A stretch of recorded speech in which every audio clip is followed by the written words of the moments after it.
నమస్తే అండి.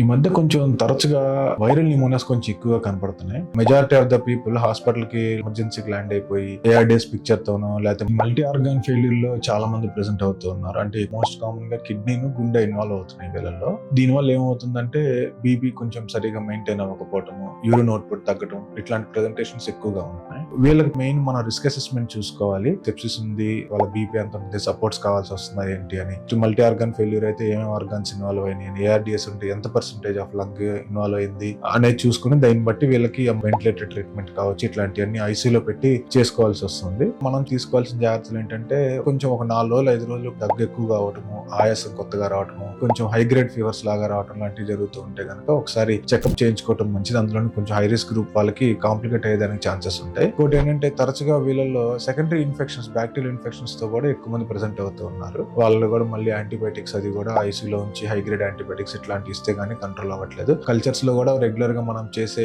Blood cultures కానీ, స్పుటమ్ కల్చర్స్ కానీ, బ్రాంకోస్కోప్ చేసి లవాస్ చేసే కల్చర్స్ లో కూడా కామన్ గా గ్రో అవుతున్న ఆర్గానిజమ్స్ ఏంటంటే స్ట్రెప్టోకోకస్, క్లెబ్సియల్లా అండి. పీసీఆర్ టెస్ట్ లో వచ్చేసి సివియారిటీ ప్రెసెంట్ అయ్యే వాళ్ళలో ఇన్ఫ్లుయెన్జా వస్తుంది. నేను చెప్పినట్టు ఈ లక్షణాలు ఉన్న వాళ్ళు ఇమీడియట్ గా కొంచెం మెడికల్ కేర్ అటెండ్ అయ్యి చూపించుకుంటే కనుక కాంప్లికేషన్స్ నుంచి మనం కొంతవరకు డెఫినెట్లీ తగ్గించుకునే అవకాశం ఉంటుంది.